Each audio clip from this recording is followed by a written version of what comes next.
Hello friends, क्या हाल चाल? I hope you people are fine, taking care of your health, and I'm doing great. I'm C.S. Sachin Gupta, your friend, philosopher, and guide for the subject of taxation. So friends, tax is one of the most easiest and the most scoring subject. I would say like this. It is a very easy and a scoring subject. लेकिन इसको easy और scoring बनाने के लिए हमारी intention आगे के lectures में ये रहेगी कि हम अंडरस्टैंडिंग पे ज्यादा जोर लगाएंगे, रट्टाफिकेशन पे जोर नहीं लगाएंगे. तो my approach in teaching you taxation will be to make you understand the concepts, क्योंकि necessity is the mother of invention. कुछ जरूरत होती है जब ये आविष्कार होता है. तो ऐसे ही लॉ पढ़ने से पहले, क्योंकि text itself is a law, तो इसको पढ़ने से पहले it's very important to know problem क्या थी, कि अगर आपको वो प्रॉब्लम समझ आ जाएगी तो प्रोविजन को समझने में आसानी होगी. तो intention will be understanding. Second friends, class के अंदर ही I will be giving you the notes, yes, flow charts, tables.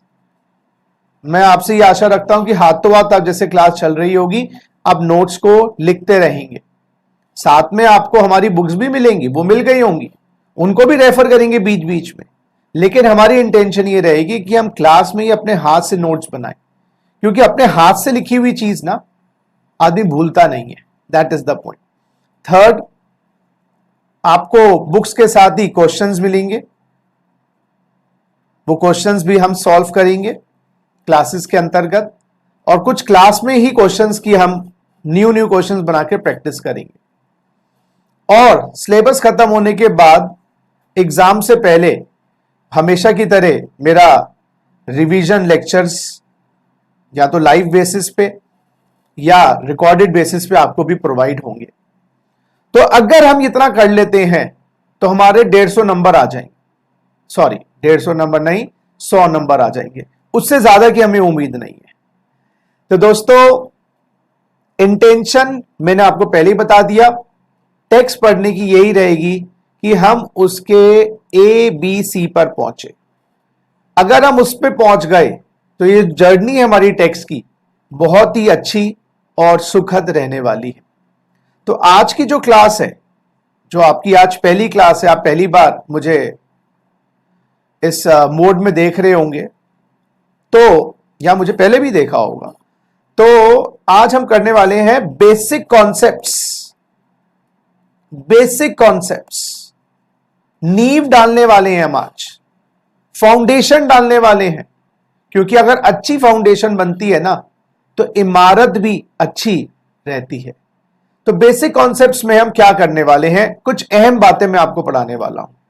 उसके बदौलत आप आगे के जर्नी आपको समझ आएगी. पहला मेरा क्वेश्चन आप लोगों से है, व्हाट इज टैक्स? टैक्स क्या होता है? What is tax? मेरा आप लोगों से पहला क्वेश्चन, व्हाट इज टैक्स? हाँ जी, आपने सुन रखा होगा A tax, B tax, C tax, बहुत टाइप के टैक्सेस होते हैं. टैक्स होता क्या? हाँ जी, टैक्स होता है जी compulsory charge levied by the government under any law.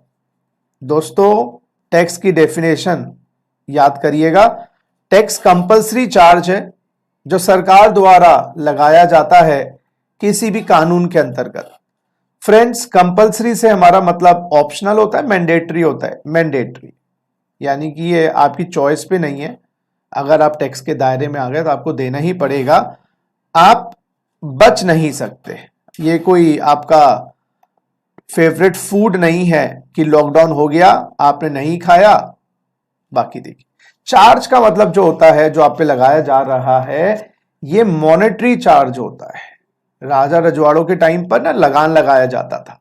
उस वक्त किसान फसल का हिस्सा सरकार को दे देता था, क्योंकि वहां पर करेंसी का प्रचलन नहीं था. जो नाचने वाला है वो राजा के दरबार में जाके एक नाच की परफॉर्मेंस, डांस की परफॉर्मेंस दिया था। कुम्हार जो घड़े बनाता था वो राजा को घड़े दियाता था। तो उस प्रकार से इन काइंड होता था। लेकिन जब करेंसी आ गई है तो ये नहीं कि मैं जाके राजा के बच्चों को पढ़ा के आऊंगा टैक्स, मैं करेंसी के रूप में कैश हो, चेक हो, डिमांड ड्राफ्ट हो, ऑनलाइन पेमेंट्स हो, वो कर दूंगा। तो जो टैक्स होता है वो मैंडेटरी है और मॉनेटरी है। इट्स नॉट कि आप किसी को झप्पी देकर आप टैक्स की अदायगी कर सकते हो, नहीं। लेवीड बाय द गवर्नमेंट, इसका जो लगाने का पावर है वो सरकार के पास है। सरकार या तो राज्य सरकार हो सकती है या केंद्रीय सरकार हो सकती है। तो या तो वो सेंट्रल गवर्नमेंट होगी या स्टेट गवर्नमेंट होगी। तो कुछ टैक्सेस हैं जो सेंट्रल गवर्नमेंट लगाती है, कुछ टैक्सेस स्टेट गवर्नमेंट लगाती है। अच्छा, ये कैसे पता चलेगा कौन से टैक्सेस सेंटर के पास है, कौन से टैक्सेस स्टेट के पास है? ये हमारे कॉन्स्टिट्यूशन के अंदर लिखा है। कॉन्स्टिट्यूशन के अंदर लिखा है। कॉन्स्टिट्यूशन के जो 7th शेड्यूल है, कॉन्स्टिट्यूशन का जो 7th शेड्यूल है उसके अंदर 3 लिस्ट्स हैं। 3 लिस्ट्स हैं, 3 लिस्ट बनाई गई है। कैटेगरीज कह लीजिएगा, union list, state list, concurrent list. Union list, state list, concurrent list. Union list में जो आइटम्स हैं उस पे सेंट्रल गवर्नमेंट कानून ला सकती है। जैसे मैं आपको छोटी सी बात समझाऊं, घर के अंदर माता पिता, कुछ कार्यक्रम माता जी के होते हैं, कुछ कार्यक्रम पिताजी के होते हैं। क्या मतलब? कुछ काम फादर करेंगे, कुछ काम मदर करेंगी, और कुछ काम जैसे अभी लॉकडाउन हुआ था उस टाइम पर दोनों करेंगे मिलजुल कर। इनफैक्ट आपने भी शेयर किया होगा रिस्पॉन्सिबिलिटी, मैंने भी किया था घर का काम, तो भाई अभी तक याद है, जिंदगी में नहीं किया। तो यूनियन लिस्ट में जो टॉपिक्स हैं उस पे कानून बनाने की पावर सेंट्रल गवर्नमेंट के पास है। स्टेट लिस्ट में जो कानून है उस पे स्टेट गवर्नमेंट के पास पावर है कानून लाने की। और जो कॉन्करेंट CONCURRENT कॉन्करेंट लिस्ट में आइटम्स हैं उस पे सेंट्रल और स्टेट दोनों सरकारें लॉ ला सकती हैं। तो यानी कि जो लॉ लाने की पावर है या कानून बनाने की पावर है, हमारे संविधान ने केंद्र सरकार और राज्य सरकार को दी। केंद्र सरकार यूनियन लिस्ट के आइटम्स पे लॉ लाएगी, राज्य सरकार स्टेट लिस्ट के आइटम्स पे लॉ लाएगी, और जो कॉन्करेंट लिस्ट है उस पे दोनों सरकारें मिलजुल के लॉ ला सकती हैं। जैसे मैं आपको बताऊं, एजुकेशन, मैरिज, ये 2 टॉपिक, और भी टॉपिक्स हैं, 2 टॉपिक्स ऐसे हैं जो कॉन्करेंट लिस्ट में है। तो शिक्षा और शादियों पे अगर कोई प्रतिबंध लगाना है, कोई लॉ लाना है, तो राज्य और सेंट्रल गवर्नमेंट दोनों ला सकते, सेंट्रल और स्टेट को। चलिए, तो टैक्स कौन लगाएगा? सेंटर या स्टेट गवर्नमेंट, कानून बनाने की पावर उनके पास है। अंडर एनी लॉ टैक्स मुजमानी नहीं होगा, वो रिटर्न फॉर्म में होगा और अप्रूव्ड होगा सरकार द्वारा, जब ही तो लॉ बना। क्योंकि भाई कल मोदी जी फोन करके बोल दें कि भाइयों और बहनों, मित्रों, कल से ये आपको टैक्स देना है, कोविड टैक्स देना है, हर इंसान को देना है 100-100 रुपए का। आप डोनेशन के लिए तो मांग सकते हो, लेकिन आप फोर्स नहीं कर सकते, क्योंकि उसके लिए आप बोलोगे कोविड टैक्स का कोई कोविड एक्ट है क्या, कोई लॉ बना हुआ है क्या? तो लॉ पहले लाना पड़ेगा, फिर टैक्स लगेगा। क्योंकि हिंदुस्तान में कुछ भी होगा उसके पीछे कोई रिटर्न रूल्स एंड रेगुलेशंस होंगी, वो रिटर्न होगा और अप्रूव्ड होगा एक प्रोसीजर से। हाँ, वो जो अप्रूवल का प्रोसीजर है कोई ना कोई फॉलो किया गया होगा। तो ऐसे टैक्स लगाने के पीछे कोई ना कोई लॉ होगा। और return form of law and approved form of law is known as act. Act ही तो होता है वो। अगर यानी कि इनकम टैक्स लॉ के पीछे होगी इनकम टैक्स एक्ट। तो अगर आपसे कोई बोले इनकम टैक्स कहां लगाया जाएगा, आप बोलोगे जी इनकम टैक्स के लॉ में लिखा होगा। और इनकम टैक्स का लॉ कहां होगा? इनकम टैक्स एक्ट में होगा। जैसे चालान काटे जाते हैं, पुलिसमैन अंकल काटते हैं, वो मोटर व्हीकल लॉ में होगा। मोटर व्हीकल लॉ में हो सकता है 5-6 एक्ट्स हो। देखो समझे, लॉ एक वाइडर टर्म है ना। एनवायरमेंटल लॉज, अब मैं बोलूं लेबर लॉज, तो लेबर लॉज के अंदर क्या होगा? लेबर की बहुत सारी एक्ट्स आएंगे, उसमें प्रोविडेंट फंड एक्ट भी आएगी, वेजेस एक्ट भी आएगी उसके अंदर अभी ग्रेच्युटी एक्ट भी आएगी। समझिए मेरी बात। अगर मैं बोलता हूं टैक्स लॉज तो उसमें बहुत सारे टैक्स आएंगे। मैं बोलूं इनकम टैक्स लॉ तो उसमें तो इनकम टैक्स एक्ट ही आएगी। बात समझने की कोशिश करो। तो दोबारा से रिपीट करते हैं। टैक्स क्या है? मैंडेटरी ऑप्शनल है? मैंडेटरी। चार्ज है मॉनेटरी या नॉन मॉनेटरी? जी मॉनेटरी। सरकार लगाती है, गैर सरकारी संस्थाएं भी टैक्स लगाती हैं। बीड़ू तेरा गेम बजा देंगे, टैक्स दे दे ये वाला, वो टैक्स नहीं है, वो हफ्ता है और वो सरकार नहीं लगाती। आप चैलेंज कर सकते हो लेकिन हिम्मत नहीं होती किसी में, वो बात अलग है। लेकिन कानून के बाद जाके आप बोल सकते हो, तो वो गैर कानूनी है। टैक्स कानूनी होता है। तो कानून कौन बनाएगा? या तो राज्य सरकार का टैक्स होगा या स्टेट गवर्नमेंट का होगा। अंडर एनी लॉ कोई भी टैक्स ज्यादातर राज्य या सेंट्रल गवर्नमेंट लगाएगी तो किसी कानून के अंतर्गत लगाएगी और वो कानून के पीछे कोई ना कोई एक्ट होगी और एक्ट के पीछे कोई ना कोई प्रक्रिया होगी। तो मैं अब आपको थोड़ी सी अहम बात बता रहा हूं, law versus act. Now what is law? Law means rules and regulation, और वो written form of rules and regulations, written form of rules and regulations passed by government. मैं एक छोटा सा आपको समझाने की बात बताता हूं। मेरी क्लासेस हो रही हैं, फेस टू फेस हो रही हैं, बच्चे उसमें बहुत शोर मचा रहे हैं, गाना गा रहे हैं, सीटी बजा रहे हैं। आजकल के बच्चे वैसे हो गए सारे बदमाश, लेकिन मान लो ये कर रहे हैं। तो मेरे मन में आया कोई ना कोई कानून होना चाहिए, कोई ना कोई रूल्स एंड रेगुलेशंस होने चाहिए। ऐसा नहीं कि कोई कब क्लास में आ जाए, क्लास में चला जाए, शोर मचाए, सीटी बजाए, ऐसा अलाउड ही नहीं होना चाहिए। तो हमने मैनेजमेंट से बात करी और बोला कि कोई ना कोई कानून होना चाहिए। लेकिन ये लॉ हो गया, लेकिन अब कानून कैसे होगा? उसके लिए कोई प्रक्रिया हमें चाहिए होगी, कोई बुक बना के रखनी पड़ेगी, रूल बुक, जिसमें रूल नंबर 1, एक्ट, ये सेक्शन नंबर 1, ये सब चीजें लिखी हुई होंगी।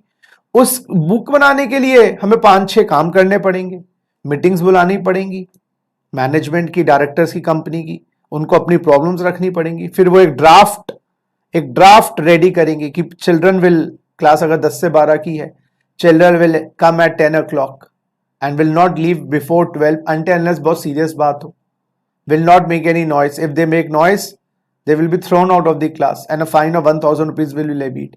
कोई डायरेक्टर इसको अप्रूव करेगा, कोई डायरेक्टर कहेगा कंपनी का, मान लो कोचिंग इंस्टीट्यूट की बात हो रही है, तो कोई कहेगा जी ना हम तो नहीं मानते इस बात को।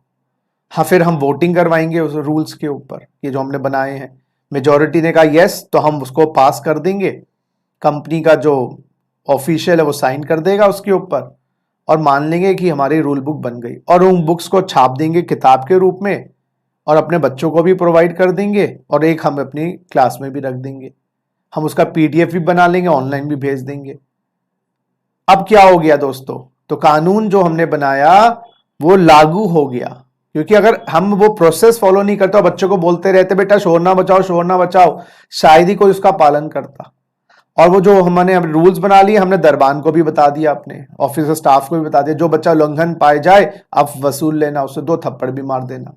थप्पड़ नहीं मार सकते आजकल के बच्चों को, वो बात अलग है। तो इसी प्रकार से अगर हम टैक्स पढ़ेंगे तो कोई ना कोई कानून के अंतर्गत होगा और कानून के पीछे कोई ना कोई प्रोसेस होगा जो एक्ट बन गई होगी। अच्छा, तो अगर मान लीजिए एक्ट बनानी है, मान लीजिए किसी भी मुद्दे पे एक्ट बनानी है, सरकार को बनानी है, अब मेरी बात छोड़ दो, हमें अपनी क्लासेस की एक्ट बनानी है वो छोड़ दो, अब एक्ट बनानी है तो हम क्या करें? सबसे पहला काम क्या होता है, सुनिएगा।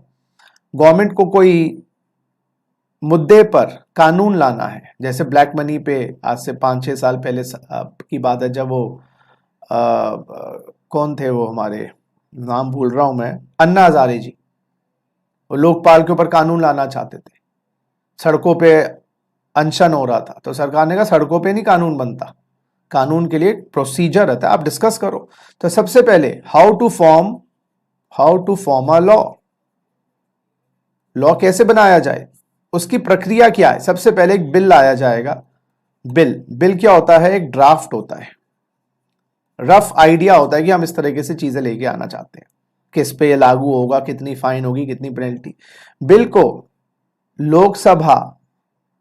लोकसभा में रखा जाता है। लोकसभा में वो हमारे सांसद होते हैं ना, मेंबर ऑफ पार्लियामेंट्स, जो चुन के आते हैं, 540 हैं शायद हमारे देश में।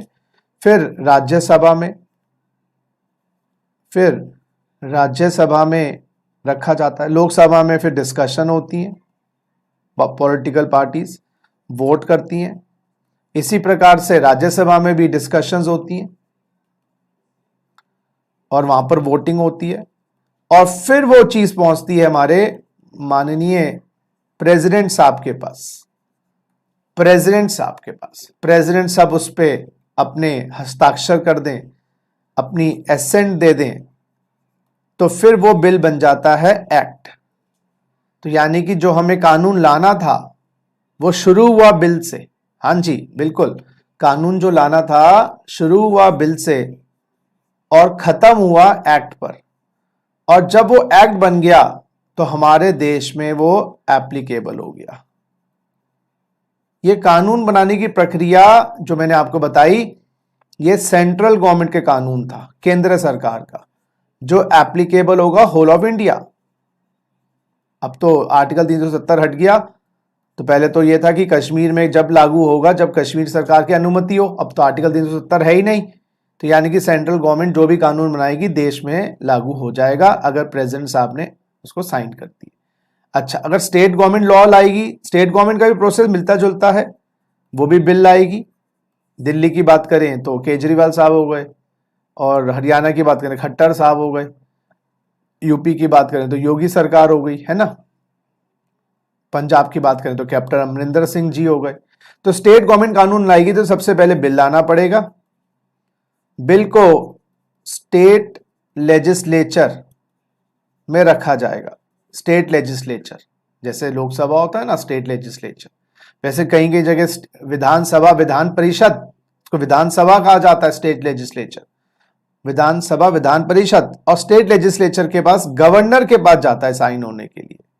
तो केंद्र सरकार के जो कानून है वो प्रेसिडेंट के पास जाते हैं, और राज्य सरकार के गवर्नर के पास। गवर्नर सेंट्रल गवर्नमेंट द्वारा नियुक्त अथॉरिटी है। तो यहां पर डिस्कशन होता है और वोटिंग होती है। स्टेट लेजिस्लेचर के लिए स्टेट असेंबली कह लीजिए, और फिर वो बन जाता है एक्ट। और ये स्टेट गवर्नमेंट का एक्ट एप्लीकेबल इन स्टेट होता है, एप्लीकेबल इन स्टेट होता है। तो जो स्टेट गवर्नमेंट के कानून है वो स्टेट में लागू होंगे। हमारे सिलेबस में जब हम सीए करते हैं, सीएस करते हैं, या कोई प्रोफेशनल कोर्स करते हैं, वो स्टेट लेवल एग्जाम्स नहीं होते। जितने भी हम कोर्सेज करते हैं, these are not state level exam, these are central level exams, पूरे देश में होते हैं। तो ज्यादातर हमारे कभी भी सिलेबस में स्टेट लेवल की एक्ट्स नहीं होती कि दिल्ली की कोई एक्ट आ जाए। हाँ, यूनिवर्सिटी के एग्जाम्स हो, उसके अंदर दिल्ली यूनिवर्सिटी की हो तो दिल्ली की कोई एक्ट आ सकती है। तो जनरली हमारे जो एग्जाम्स, प्रोफेशनल एग्जाम्स होते हैं, इसमें सेंट्रल एक्ट्स सिलेबस में आती है, चाहे टैक्स का संबंधित हो या कोई और संबंधित।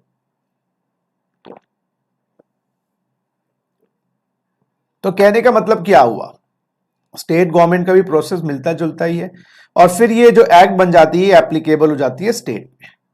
समझ आ गई बात? तो एक बार फिर रिवाइज करिएगा। टैक्स क्या चीज है जी?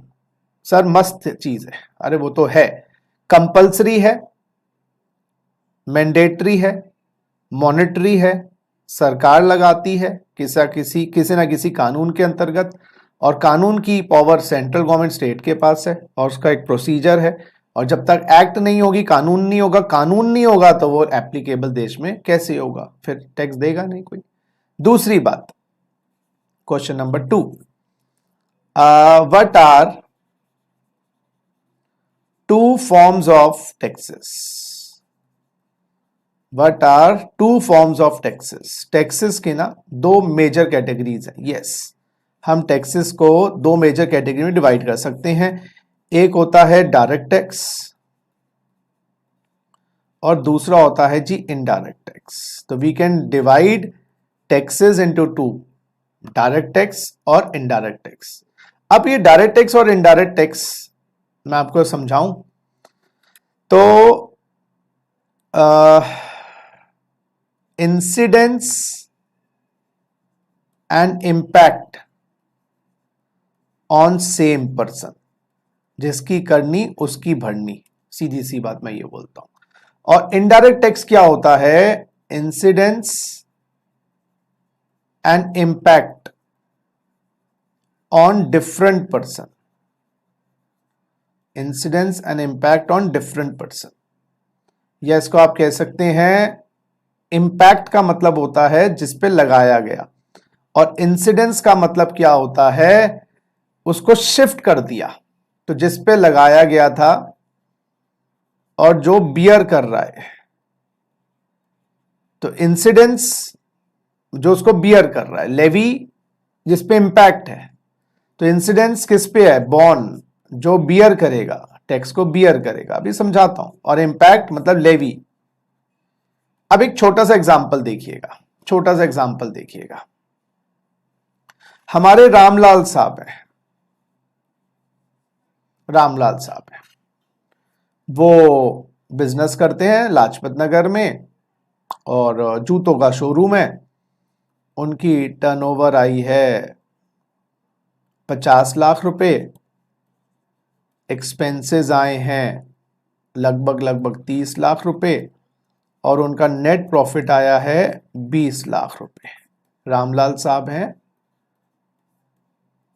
नेट प्रॉफिट आया है 20 लाख रुपए।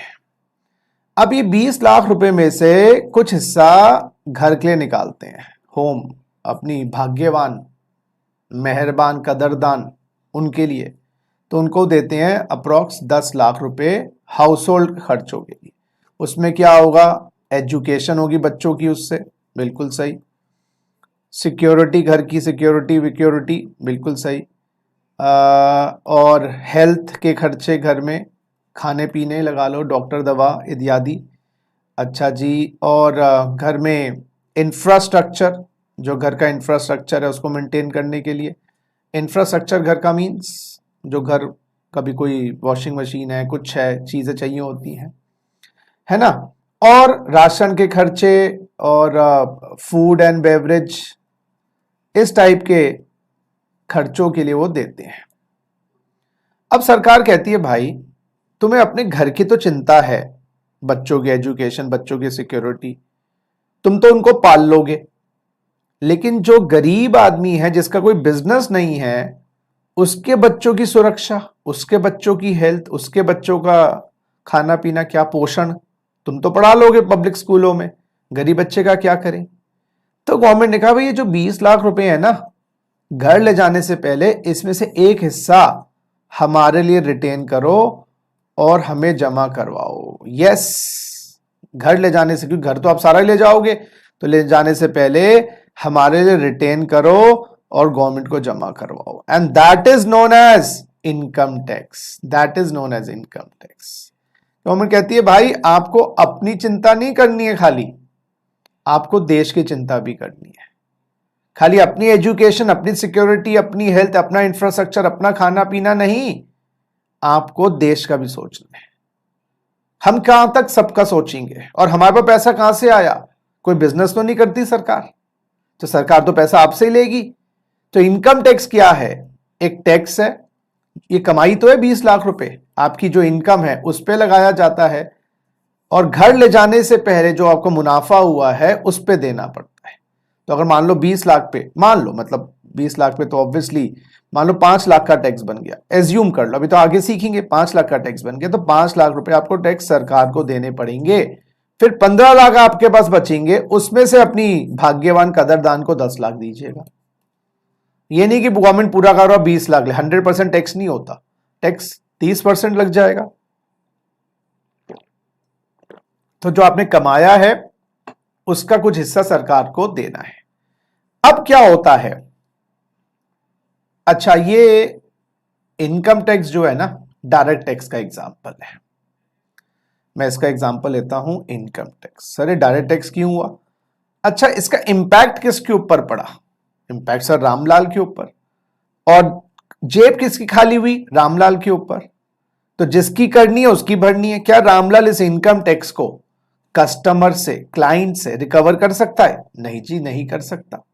तो ये हो गया जी हमारा डायरेक्ट टैक्स। Income tax. तो income tax is a direct tax which is levied on person earning income. लिखिए, income tax is a direct tax levied on person earning income on person earning income। ये लगाया किसने लगाता कौन है? Levied by central government. हां जी, ये central government लगाती है क्योंकि ये यूनियन लिस्ट का आइटम है, यूनियन लिस्ट का आइटम है इनकम टैक्स। तो ये केंद्र सरकार लगाती है जी इनकम टैक्स। अच्छा, इनकम टैक्स कौन सी एक्ट के अंतर्गत लगेगा? कोई ना कोई लॉ के अंतर्गत लगेगा, और जो हमारी एक्ट है वो है जी income tax act 1961, applicable to whole of India. Whole of India जो लागू हो गई थी हमारे देश में 1/4/1962 से। हमारे देश में इनकम टैक्स एक्ट लागू हो गई थी 1/4/1962 से। लिखिएगा जी, द इनकम टैक्स एक डायरेक्ट टैक्स है जो केंद्र सरकार लगाती है, यूनियन लिस्ट के माध्यम से लगाती है क्योंकि वो पावर सेंट्रल गवर्नमेंट को दी गई है, और 1/4/62 से लग रही है। उससे पहले इनकम टैक्स एक्ट 1922 था, इनकम टैक्स एक्ट 1918 था, वो सब पुराने एक्ट्स की बात है।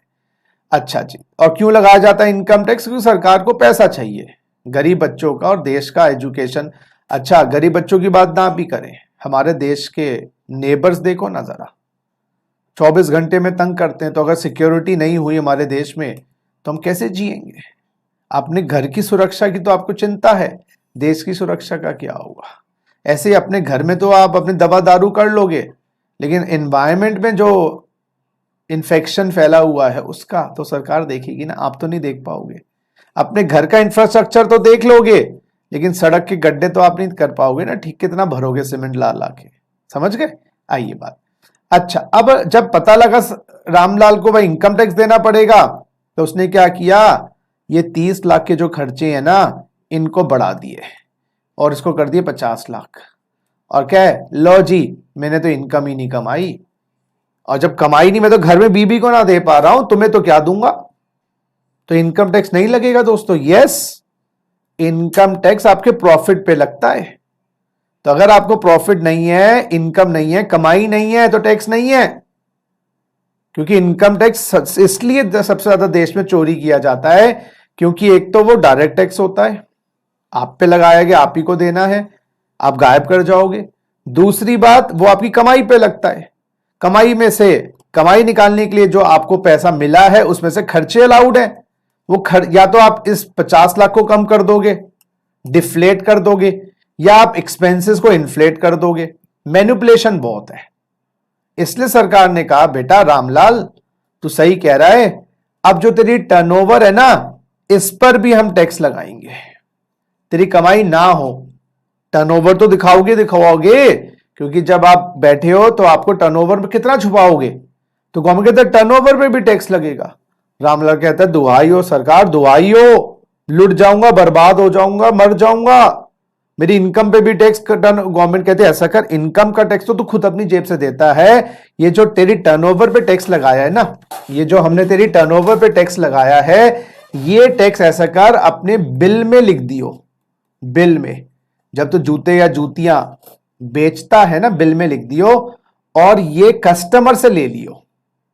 अगर जूता बेचा 1000 रुपए का और 12% टैक्स है, तो तू भाई 1120 रुपए ले लियो। अगर टैक्स 5% लगाया, 1000 रुपए का जूता बेचा, तो गवर्नमेंट कहती है 1050 ले लियो। और इस टैक्स को बोलते हैं जी जीएसटी। इस टैक्स को बोलते हैं जीएसटी। हां जी, ये आपकी टर्नओवर पे, सेल्स पर, प्राप्ति पे लगाया जाता है। क्यों लगाते हैं? क्योंकि गवर्नमेंट को पता है खर्चे दिखा के बंदा अपना नेट प्रॉफिट, खर्चे दिखा के बंदा अपना नेट प्रॉफिट कर लेगा जीरो। तो गवर्नमेंट कहती है यहां पर टैक्स इवेजन बहुत होता है, इसलिए गवर्नमेंट ने कहा कि भाई सुनो टर्नओवर पे टैक्स लगाएंगे। ये होता है इनडायरेक्ट टैक्स। हां जी, ये होता है जीएसटी।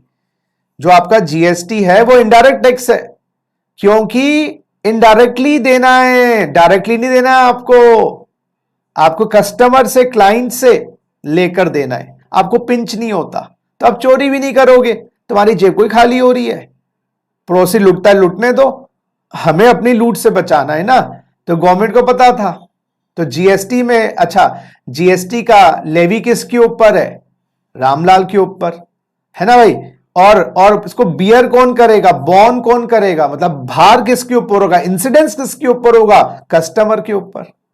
तो तुम लगा लोगे, इसमें टैक्स एवेजन कम होती है। डायरेक्ट टैक्स में टैक्स, जब तो डायरेक्ट टैक्स हमारे देश में 5% की आबादी देती है, खाली 130 करोड़ में 5 या 6% देते हैं बस। ये तो थोड़ा डीमोनेटाइजेशन के बाद लोगों ने देना स्टार्ट किया, अदरवाइज तो हमारे देश में इनकम टैक्स देने की तो कल्चर ही ना है। अरे कमाई ना है, किसी भी आप बात करो बंदे से, मंदी चल रही जी, मंदी चल रही, कमाई ना है, कमाई ना है। साल की टर्नओवर होगी 100 करोड़ की, कमाई ना आती जी, खर्चे बहुत हैं, चक्कर ही है। तो जो इनकम टैक्स है वो आपकी कमाई पे लगता है, डायरेक्ट होता है क्योंकि आप पे लगाएगा, आप ही को देना और कमाई पे देना है, मैनिपुलेशंस है। इनडायरेक्ट टैक्स में थोड़ी कम मैनिपुलेशन, देखो करने वाले तो कुछ भी करती हैं, बड़े से बड़ा ताला भी चोर तोड़ देगा, लेकिन सरकार तो काम करेगी ना। तो जीएसटी होता है इनडायरेक्ट टैक्स, और कहीं ना कहीं यही हमारे दो मेन प्रमुख टॉपिक भी हैं सिलेबस के, ठीक है ना जी। तो what are the two types of taxes? Direct tax, indirect tax. Direct tax आपकी कमाई पर कहीं ना कहीं आप पे लगाया जाता है, प्रॉफिट पे देना होता है। टर्नओवर पे जो टैक्स है, जो इनडायरेक्टली देना है, कस्टमर से लेकर देना है, वो आपको जीएसटी के नाम से पहचाना जाता है। नेक्स्ट, तीसरी बात, देखो ये अहम बातें पढ़ना बहुत इंपॉर्टेंट है, इसके बिना क्लैरिटी नहीं आती। तीसरी बात, why are taxes levied? Why are taxes levied? अब आपको समझ आ जाएगी सरकार टैक्सेस क्यों लगाती है। देखो जी, रीजन में ना, पहला रीजन तो मैंने बता दिया, revenue to the government. Revenue to government, government की कमाई है जी, जब भी वो इंफ्रास्ट्रक्चर, हेल्थ, सिक्योरिटी, मेडिकल, ये सब चीजें कर पाएगी, खाना पीना, एजुकेशन। तो गवर्नमेंट को अगर रेवेन्यू नहीं मिलेगा तो गवर्नमेंट तो भाई बैंकरप्ट हो जाएगी, ठीक है ना। दूसरा रीजन है टैक्स का, repricing. Repricing of goods and services, ये रीजन इनडायरेक्ट टैक्स के लिए होता है, या ये कह सकते हैं ये इनडायरेक्ट टैक्सेस पूरा करते हैं गवर्नमेंट का काम। रीप्राइसिंग यानी कि जीएसटी से government repricing of goods and services, तंबाकू है, नशीले पदार्थ है या अल्कोहल है, इनका सेवन गवर्नमेंट कम करना चाहती है, तो गवर्नमेंट क्या करती है, इनको महंगा कर देती है, टैक्स बढ़ा देती है उनके ऊपर, और टैक्स बढ़ जाता है तो महंगे हो जाते हैं, महंगे हो जाते हैं तो इनकी कंजप्शन कम हो जाती है। गवर्नमेंट को ब्रेड है, आटा है, इन पर गवर्नमेंट टैक्स नहीं लगाती है तो सस्ते रहते हैं। तो रीप्राइसिंग, गुड्स के दाम को घटाने बढ़ाने, टैक्स लगाने के पीछे वो भी रीजन है कि गवर्नमेंट टैक्स के माध्यम से देश में सप्लाई डिमांड, यस, देश के अंदर सप्लाई डिमांड की चेन को बचाती है। तो जहां लगता है सप्लाई बहुत ज्यादा हो रही है ना, और डिमांड नहीं है, तो टैक्स कम कर दो, डिमांड बढ़ जाएगी। जहां सप्लाई कम है, डिमांड बहुत है, टैक्स बढ़ा दो, उससे क्या होगा, जो डिमांड है वो थोड़ी कम हो जाएगी, सप्लाई भी तो कम है। तो गुड्स के दामों को या सर्विसेज के दामों को, जैसे मूवी टिकट है, कोई देशभक्ति की मूवी आई, लोग, गवर्नमेंट चाहती है सब देखें, तो उसका टैक्स हटा देती है, मूवी की टिकट वो टैक्स फ्री हो जाती है, 250 रुपए की टिकट 150 रह जाती है, लोगों में भावना जागती, दिखाते हैं जाके। तीसरा रीजन टैक्स लगाने का, हाँ जी, तीसरा रीजन टैक्स लगाने का, रीडिस्ट्रीब्यूशन। Redistribution of wealth. हाँ, अमीर आदमी करोड़ों कमा रहा है, गरीब आदमी हजारों में कमा रहा है। तो अगर मान लो कोई 10 करोड़ कमा रहा है, उससे गवर्नमेंट ने टैक्स ले लिया 5 करोड़, बंदे के पास रह गए 5 करोड़। एक बंदा 10 लाख कमा रहा है, 10 लाख कमा रहा है, उससे गवर्नमेंट ने खाली 1 लाख लिया मान लो, तो उसके 9 लाख रह गए। देखो, इससे 50% लिया, 10 करोड़ का 5, इससे 10% लिया, मान लो एग्जाम्पल मैं दे रहा हूं। तो दोनों में जो इक्वालिटी आ गई ना थोड़ी थोड़ी, तो रीडिस्ट्रीब्यूशन ऑफ वेल्थ को हम कह सकते हैं इक्वालिटी ऑफ इनकम, क्योंकि अमीर और गरीब का डिफरेंस भी कम करती है टैक्स के रूप से। एक बच्चे के 90 आते हैं, एक बच्चे के 40 आते हैं, ऐसा कर 90 वाले के घटा के 70 कर दे, इसके 10 बढ़ा दे, तो एक 70 हो गया, एक 50, तो दोनों इक्वल से लगते हैं, फर्क ही है। तो गरीब से कम मार, अमीर को ज्यादा मार, तो गरीब, अमीर का पैसा गरीब तक पहुंचता है, रीडिस्ट्रीब्यूशन ऑफ वेल्थ होता है। जैसे वो रॉबिन हुड नहीं था, अमीरों को लूटता था, गरीबों को बचाता था। और चौथा रीजन है जी रिप्रेजेंटेशन। चौथा रीजन है टैक्स लगाने का रिप्रेजेंटेशन। रिप्रेजेंटेशन का मतलब होता है से इन द गवर्नमेंट, से इन द गवर्नमेंट, सरकार में आपकी हिस्सेदारी टैक्स के माध्यम से आपको मिलती है। अगर आप टैक्स नहीं देते हो, मान लो क्लासेस हैं फ्री में मिल जाए आपको और उसमें 10 लेक्चर ना हो, तुम्हारे 10 लेक्चर नहीं है, मैंने कहा चल साइड में हो। सर ऐसे कैसे बोल रहे हो? मैंने कहा भाई फ्री में नहीं है क्लासेस, जितना दे दिया उतना ले ले, मुफ्त की है, इसमें क्या ये इंकी पिंकी पोंकी कर रहे हो। लेकिन अगर आपने पैसे दिए हैं, हक से बोलोगे क्लासेस दो। तो ऐसे आप पैसा देते हो ना सरकार को टैक्स के रूप में, तो डिमांड कर सकते हो, where is the money being used, I am a tax payer. अगर गवर्नमेंट को देते नहीं, जहां ऑटोक्रेसी है, जहां गवर्नमेंट अपने आप ही काम करेगा, आपकी सुनेगी भी नहीं, सुनती भी इसलिए है ना हमारी। तो ये 4 रीजन है भाई टैक्स लगाने के। पहला रेवेन्यू, दूसरा रीप्राइसिंग, रीडिस्ट्रीब्यूशन और रिप्रेजेंटेशन। इनको 4 आर्स ऑफ टैक्सेशन भी कहा जाता है। हाँ, प्राइमरी रीजन रेवेन्यू है, प्राइमरी रीजन गवर्नमेंट का रेवेन्यू है, लेकिन सेकेंडरी रीजन रीप्राइसिंग, रीडिस्ट्रीब्यूशन और रिप्रेजेंटेशन भी है। हाँ जी दोस्तों, इनकम टैक्स की बात करें। पहले इनकम टैक्स की बात करें, पढ़ने के लिए आपको इनकम टैक्स के लिए क्या चाहिए होगा? इनकम टैक्स के लिए सब, उसके बाद पहले तो इनकम टैक्स पढ़ने के लिए लॉ चाहिए होगा। लॉ के पीछे क्या होगा? सबसे पहली चीज इनकम टैक्स एक्ट 1961 पढ़नी पड़ेगी आपको।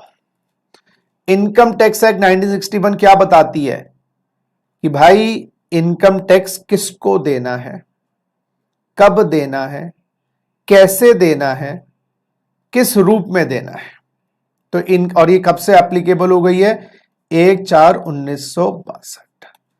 तो जो मदर एक्ट है इनकम टैक्स की, जो ग्रंथ है, जैसे गीता, बाइबल, कुरान, गुरु ग्रंथ साहिब, जो ग्रंथ है इनकम टैक्स का, वो है इनकम टैक्स एक्ट 1961।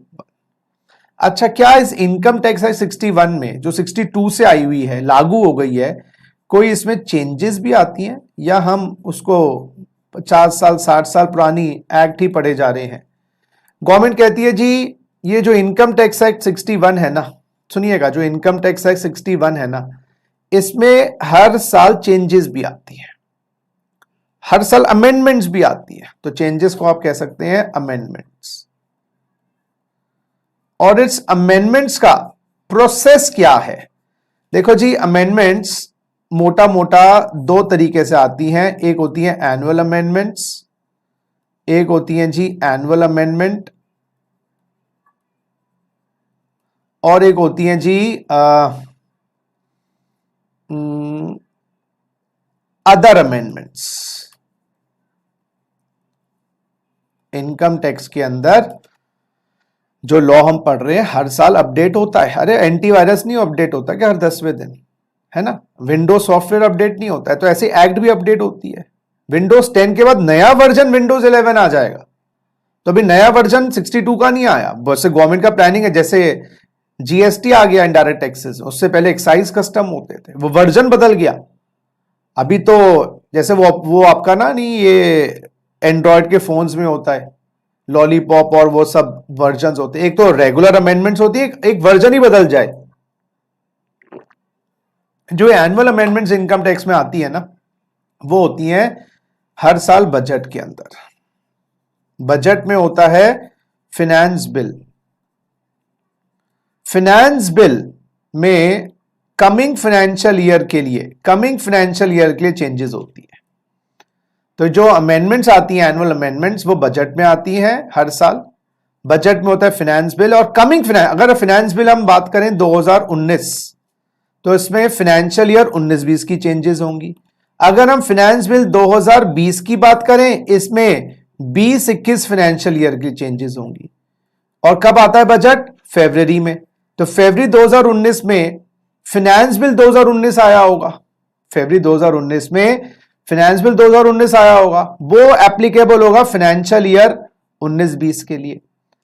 फरवरी 2020 में बजट आया, वो एप्लीकेबल होगा फाइनेंशियल ईयर 20-21 के लिए।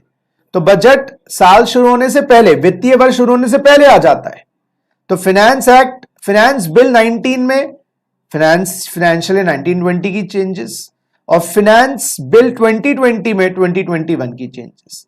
फिर ये लोकसभा, राज्यसभा और प्रेसिडेंट के पास जाता है साइन होने के लिए, और ये बन जाता है फाइनेंस एक्ट। और जब ये फाइनेंस एक्ट आ जाता है, इसकी चेंजेस एप्लीकेबल हो जाती हैं। तो मैं आपसे पूछता हूं, फाइनेंस एक्ट 2019 की चेंजेस कौन से फाइनेंशियल ईयर के लिए होंगी? Financial year 1920। फाइनेंस एक्ट 2020 की चेंजेस एप्लीकेबल होंगी फाइनेंशियल ईयर 2021। वो देख लीजिएगा आपका सिलेबस में कौन सा फाइनेंशियल ईयर है, फाइनेंशियल ईयर। ठीक है ना भाई? तो ये तो एनुअल अमेंडमेंट्स। अदर अमेंडमेंट्स होती हैं जी आपकी, अमेंडमेंट एक्ट आती हैं जी। देखो जी, ये तो बजट में आता है, बजट तो साल में एक बार आता है। सेंटा क्लॉज तो साल में एक बार आता है ना, बीच में गिफ्ट लेने का मन करे तो क्या करे। तो ये अदर अमेंडमेंट जो होती हैं, ये अमेंडमेंट बिल सरकार लाती है, जैसे वो फाइनेंस बिल होता है। अमेंडमेंट बिल को वही लोकसभा, राज्यसभा और प्रेसिडेंट के पास जाने के बाद अमेंडमेंट एक्ट बन जाती है। और वो अमेंडमेंट एक्ट फिर एप्लीकेबल हो जाती है, जिस फाइनेंशियल ईयर के लिए आई है उसी में एप्लीकेबल हो जाती है। तो बेसिकली मेजॉरिटी चेंजेस, हां जी, मेजॉरिटी चेंजेस साल में आ जाती हैं बजट के माध्यम से, लेकिन बीच बीच में कुछ चेंजेस अमेंडमेंट बिल के माध्यम से भी सरकार लेके आती है और लागू कर देती है। एक बात और याद रखना, दोनों में ही, चाहे अमेंडमेंट एक्ट हो या फाइनेंस एक्ट हो, पहले लोकसभा, राज्यसभा, फिर प्रेसिडेंट। यहां पर भी देखिएगा लोकसभा, राज्यसभा, फिर प्रेसिडेंट, लोकसभा, राज्यसभा, फिर प्रेसिडेंट। लेकिन एक अमेंडमेंट का तरीका होता है जी, सुनिएगा, ये मैं दूसरा अमेंडमेंट का तरीका बता रहा हूं। अदर अमेंडमेंट्स में एक तो अमेंडमेंट बिल, इसको बनाइएगा case 1, amendment bill other amendments में, और इसको बनाइएगा केस 2 अदर अमेंडमेंट्स में। ये होता है जी ऑर्डिनेंस बिल। अरे भाई सुनो, इमरजेंसी आ गई है देश के अंदर। इमरजेंसी मींस पार्लियामेंट अभी बंद है। पार्लियामेंट आपको पता है ना, लोकसभा, राज्यसभा सेशंस में काम करती है, विंटर सेशन, समर सेशन। या गवर्नमेंट को लगता है पार्लियामेंट में हार जाएगा बिल हमारा, गवर्नमेंट को लगता है पार्लियामेंट में बिल हार जाएगा क्योंकि मेजॉरिटी नहीं है, तो गवर्नमेंट ऑर्डिनेंस के माध्यम से भी बदलाव ला सकती है। अच्छा, ऑर्डिनेंस में सीधा प्रेसिडेंट के पास ले जाते हैं, साइन करवा लेते हैं, लोकसभा, राज्यसभा की जरूरत नहीं है, और वो बन जाता है ऑर्डिनेंस एक्ट। बाद में 6 महीने के अंदर अंदर उसको लोकसभा, राज्यसभा से अप्रूवल लेनी पड़ती है, नहीं तो वो ऑर्डिनेंस वो हो जाता है, क्या कहते हैं, लैप्स। ऑर्डिनेंस क्या हो जाता है बच्चों? लैप्स हो जाता है। एक सेकेंड, तो अप्रूवल लेनी पड़ती है। एक सेकेंड जी, हां जी, अप्रूवल लेनी पड़ती है, नहीं तो वो लैप्स हो जाता है। तो मैं आपको 3 तरीके बता रहा हूं जी एक्ट में बदलाव के। एक तो रेगुलर अमेंडमेंट्स हर साल बजट में आती है, फाइनेंस एक्ट 19 में 1920 की, फाइनेंस एक्ट 20 में 2021 की। दूसरी बात, अदर अमेंडमेंट्स में एक तो अमेंडमेंट बिल होता है जो बीच बीच में सरकार को लग रहा है इमरजेंसी नहीं है, ले आते हैं। और एक इमरजेंसी की बात आती है, जैसे एक तो डॉक्टर, आपका डेंटिस्ट हर 6 महीने में विजिट करता है आपको, वो हो गया आपका फाइनेंस बिल, बजट। बीच बीच में हर दूसरे तीसरे महीने आप डेंटिस्ट के चक्कर लगा ही लेते हो, ऑर्डिनरी दर्द हो जाता है कभी कभार। लेकिन अगर रातों रात कोई दर्द आ गया, वो हो गया ऑर्डिनेंस। तो 3 टाइप के डॉक्टर की विजिट हो गई। एक तो डॉक्टर नॉर्मली आता है ये हर साल आपको मिलने 6 महीने में, स्कूल में नहीं होता मेडिकल चेकअप, स्कूल का मेडिकल चेकअप, वो होता है जी बजट, हर साल चेकअप होता ही है। फिर बीच बीच में कोई प्रॉब्लम होती है, आपने आज निकल कर लेंगे, तो आप बोल देते डॉक्टर को मैं आऊंगा 10-15 दिन बाद, लेकिन अचानक ही दर्द आ गया, वो होता है ऑर्डिनेंस। तो ऑर्डिनेंस कब लाया जाता है? जब पार्लियामेंट सेशन में ना हो। सुनो जी, पार्लियामेंट सेशन में ना हो, पार्लियामेंट जो है वो सेशन में नहीं है, या इमरजेंसी चेंजेस के लिए ऑर्डिनेंस। तो यानी कि 3 एक्ट्स हो गई इनकम टैक्स में जो चेंजेस की, फाइनेंस एक्ट, अमेंडमेंट एक्ट, बताऊंगा ना जब हम आगे पढ़ेंगे, अमेंडमेंट एक्ट और ऑर्डिनेंस एक्ट, और मेन एक्ट हो गई इनकम टैक्स एक्ट। तो इनकम टैक्स एक्ट में changes finance act, amendment act और ऑर्डिनेंस एक्ट के माध्यम से लाई जाती है। ठीक है। दूसरी चीज, इनकम टैक्स को पढ़ने के लिए एक्ट के साथ पढ़ना पड़ेगा इनकम टैक्स रूल्स 1962। बेटा ये रूल्स पढ़ने पड़े, बीच बीच में मैं बताऊंगा रूल्स क्या है, प्रोसीजर्स हैं, बताता हूं, गाइडलाइंस हैं,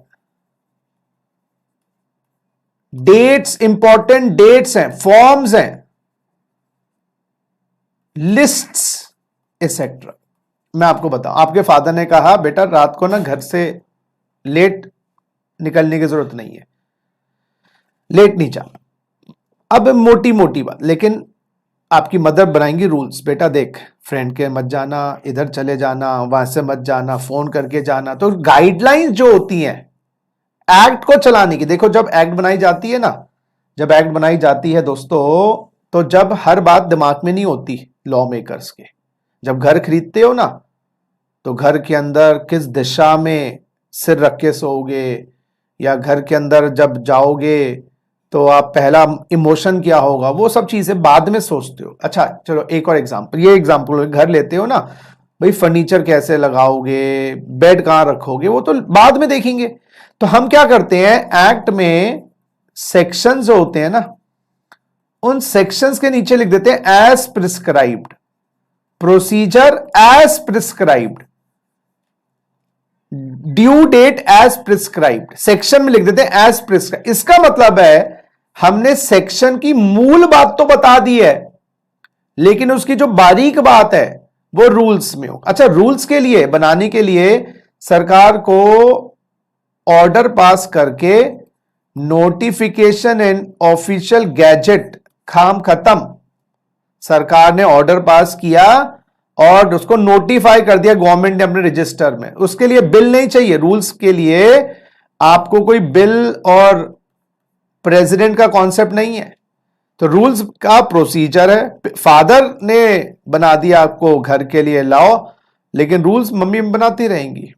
तो rules of procedure, guidelines, forms की इनकम टैक्स की रिटर्न किस फॉर्म में जाएगी, इनकम टैक्स किस फॉर्म में जमा करवाना है, क्या लिस्ट है, ये सारी की सारी बातें ऑर्डर होती। आपने कंपनीज एक्ट में नहीं देखा कितने सारे रूल्स हैं? तो मेन जो होता है वो एक्ट होती है, सेकेंडरी होती है रूल्स। तीसरा, इनकम टैक्स को पढ़ने में आपको चाहिए बच्चों circulars issued by central board of direct taxes.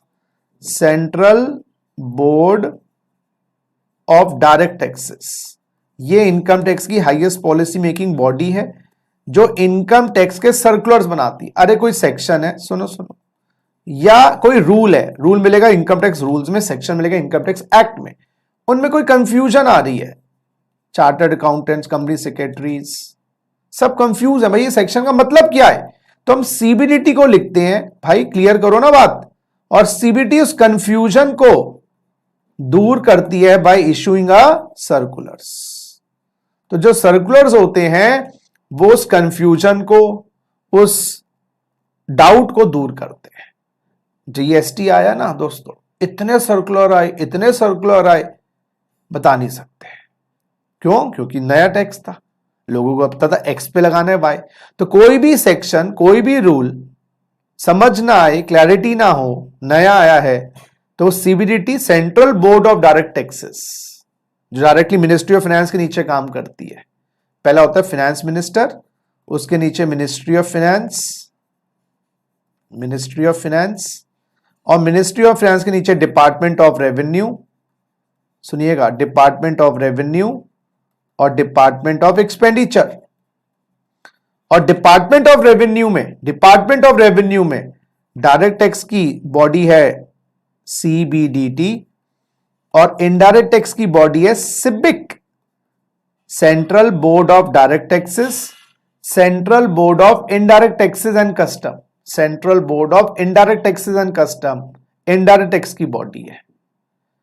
तो यही डायरेक्ट टैक्स की इनडायरेक्ट टैक्स। तो central board of direct taxes confusion को दूर करते हैं, ऐसी IDT की कंफ्यूजन सिबिक दूर करता है।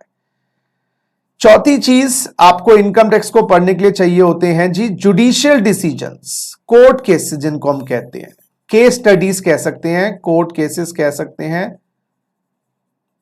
क्या होता है, आपका जो इनकम टैक्स ऑफिसर है, आपने इनकम दिखाई 5 लाख और इनकम टैक्स ऑफिसर ने कहा ना मैं तो आपकी इनकम 50 लाख मानता हूं।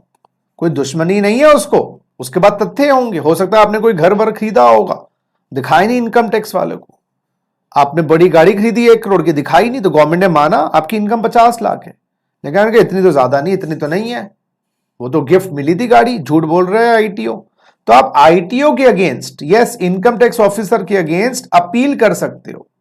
मतलब जैसे लोअर कोर्ट नहीं होता, तो ऐसे ITO उसके ऊपर हाई कोर्ट होता था, ऐसे ITO के ऊपर होता है commissioner income tax appeals, commissioner income tax appeal. इसके पास आप बोलो कि देखो जी तथ्य लेके जाओ, डॉक्यूमेंट लेके जाओ, 50 लाख इनकम कर दी। कमिश्नर ने कहा करवानो 50 लाख, मैं तो 60 लाख कर रहा हूं। तथ्य ITO ने देखे नहीं। ये तो वही बात हुई, पेड़ के नीचे आराम करने के लिए बैठे, पेड़ ही गिर गया आपके ऊपर। मंदिर की घंटी बजाने गए, घंटी गिर गई आपके ऊपर। आप तो भला करने गए थे, अपना नुकसान हो गया। डोंट वरी, CIT अपील के ऊपर जाओ, income tax appellate tribunal, income tax appellate tribunal, ये दिल्ली के लोधी रोड पे है। ये आप CIT अपील के अगेंस्ट अपील फाइल करो। उन्होंने इनकम कर दी 70 लाख। लो जी, फंसते जा रहे हो। अगर आपके दम है केस में, आप हाई कोर्ट में जाइएगा और हाई कोर्ट ने इनकम कर दिया 80 लाख। अच्छा खासा अपील करते ना तो बेटर था, फंस जाते हैं। अब हाई कोर्ट के अगेंस्ट आप जाइए सुप्रीम कोर्ट, उन्होंने कहा 90 लाख। अब आप कुछ नहीं कर सकते क्योंकि सुप्रीम कोर्ट की जो जजमेंट आ गई वो फाइनल है जी, उसके ऊपर अपील नहीं कर सकते। फिर तो भगवान की कोर्ट में जा सकते हो। तो आप ITO के अगेंस्ट जाते हो कमिश्नर के पास, कमिश्नर के अगेंस्ट जाते हो income tax appellate tribunal, appellate tribunal. अच्छा, एज अ CS इनफैक्ट आप यहां तक ही जा सकते हो। CS तो वैसे यहां तक ही जा सकते हैं, CA ITAT में भी जा सकता है। CA प्रैक्टिस कर सकता है, क्लाइंट को रिप्रेजेंट कर सकता है। High court, supreme court pure courts हैं, क्योंकि ITAT जो होता है ना, ये क्वाजी जुडिशियल बॉडी है, ये कोई कोर्ट नहीं है, लेकिन कोर्ट की तरह काम करता है। लेकिन एक्चुअल कोर्ट तो हाई कोर्ट, सुप्रीम कोर्ट है। यहां आपको LLB की डिग्री चाहिए, तो मैं तो रिकमेंड करूंगा कि CS के साथ आप LLB की डिग्री ले लीजिएगा। That's a good combination with the professional course. चाहे आप CMA भी कर रहे हैं तो उसके साथ ये डिग्री भी ले लीजिएगा। तो ये प्रैक्टिस का अच्छा स्कोप है। अच्छा, यहां पर अच्छे प्रोफेशनल मिलना कम है यहां पर। मतलब ज्यादातर लोग क्या करते हैं, ITO के पास ही क्लाइंट को रिप्रेजेंट करते हैं, क्योंकि कमिश्नर के पास रिप्रेजेंट करना, ITAT में रिप्रेजेंट करना, high court, supreme court, you need to know the law. अतः वहां पर तो आपका जज जो है ना, चित्रे उड़ा देगा। आप क्या बोले, क्या तैयारी करके आए हो? तो वहां पर आपको प्योर नॉलेज से ही जीतना पड़ेगा। बड़े बड़े जो वकील बने हैं, बड़े बड़े प्रोफेशनल जो उनका नाम हुआ है, वो ऐसे ही नहीं हुआ है दोस्तों। क्योंकि आप लोग जो प्रोफेशनल कोर्स कर रहे हो ना, यहां पर आपकी जो नॉलेज है ना, वो ही आपका टूल है। जितनी ज्यादा शार्पन करके रखोगे, उतनी ज्यादा ही सक्सेस मिलेगी। तो दोस्तों, जरा एक बार रिवाइज करिएगा, आज आपने क्या किया मेरे साथ। टैक्स मैंने पहले बोला इजी और स्कोरिंग है, उसमें कोई दो राय नहीं है। पूरा इन डेप्थ करेंगे, लेकिन अंडरस्टैंडिंग पे रखेंगे। टैक्स होता क्या है, कंपल्सरी है, सरकार लगाती है, किसी कानून के अंतर्गत लगाती है, केंद्र सरकार है, राज्य सरकार, depending upon the list. Law क्या है, रूल्स एंड रेगुलेशन है, और रूल्स एंड रेगुलेशन का written form is known as act. Law कैसे बनता है, लोकसभा, राज्यसभा, प्रेसिडेंट, बिल, या फिर सेंट्रल स्टेट गवर्नमेंट का है तो बिल, स्टेट लेजिस्लेचर, गवर्नर। दो टैक्सेस हैं जी, डायरेक्ट टैक्स, इनडायरेक्ट टैक्स। जिसकी करनी उसकी बननी डायरेक्ट, जिसकी करनी किसी और की बननी indirect. Direct example income tax, indirect ना जीएसटी। हाँ जी, इनकम टैक्स में चोरी संभव है क्योंकि आप टैक्स इन खर्चों को इन्फ्लेट कर सकते हो, इसलिए गवर्नमेंट ने इनडायरेक्ट टैक्स निकाला जहां टर्नओवर पे है। टर्नओवर छुपाई नहीं जा सकती, जैसे होता है ना इश्क और मुश्क छुपाई नहीं छुपते, लेकिन करने वाले कर जाते। अच्छा जी, इनकम टैक्स सेंट्रल गवर्नमेंट लगाती है, यूनियन लिस्ट के माध्यम से लगाती है, 1462 से लग रहा है। टैक्सेस क्यों लगाते हैं? 4R, रेवेन्यू, रीप्राइसिंग, रिडिस्ट्रीब्यूशन और रिप्रेजेंटेशन। इनकम टैक्स में चेंजेस के 3 तरीके, एनुअल चेंजेस और अदर अमेंडमेंट्स। 3 चेंजेस मैंने ये बताई है। फाइनेंस एक्ट बजट में आता है, अमेंडमेंट एक्ट अमेंडमेंट बिल के माध्यम से, ऑर्डिनेंस एक्ट ऑर्डिनेंस बिल के माध्यम से। फाइनेंस एक्ट तो हर साल आता ही है, finance act 19-19-20 financial year, finance act 20-20-21 financial year. Ordinance जब चाहिए होता है जब हमें पता पार्लियामेंट में मुंह की खानी पड़ेगी, पता है हमारी सपोर्ट है नहीं या पार्लियामेंट बंद है। पहले आप प्रेसिडेंट के पास ले जाओगे, प्रेसिडेंट के पास साइन करवा दोगे, 6 महीने तक लागू रहेगा अनटिल अनलेस की अप्रूवल लो। हाँ, रीप्रोमुलेट भी किया जा सकता है, दोबारा से ऑर्डिनेंस भी लाया जा सकता है, लेकिन बार बार इमरजेंसी को यूज करना अच्छी बात नहीं है। रूल्स, प्रोसीजर, गाइडलाइंस होते हैं, इनकम टैक्स रूल्स होते हैं, बीच बीच में 10-15 जगह रूल्स की आवश्यकता पड़ेगी, मैं आपको बताऊंगा रूल्स। और जहां पर भी सेक्शन के नीचे प्रिस्क्राइब्ड वर्ड आ गया, अंदर प्रिस्क्राइब तो समझ जाना उस पर कोई ना कोई रूल बना हुआ है। मोटी मोटी बातें बड़े बड़े शहरों की बातें एक्ट में, छोटी छोटी गलियों की बातें रूल्स में। सर्कुलर इशू करे जाते हैं सीबीडीटी द्वारा टू कंफ्यूजन दूर करने के लिए। मैं ये नहीं बोलूंगा वो लॉ के पार्ट नहीं है, लॉ को इंटरप्रेट करने में हेल्प करते हैं। और जुडिशियल डिसीजंस, अगर आपको आईटीओ की बात पसंद नहीं आई, आप कमिश्नर के पास जाइएगा, appeals, commissioner appeals, ITAT, high court, supreme court. As a professional IT तक ही जा सकते हैं, हाई कोर्ट, सुप्रीम कोर्ट के एलएलबी की डिग्री चाहिए दोस्तों। तो दोस्तों ये था हमारा बेसिक कॉन्सेप्ट नंबर 1, जिसके अंदर मैंने आपको बुनियादी बातें बताई।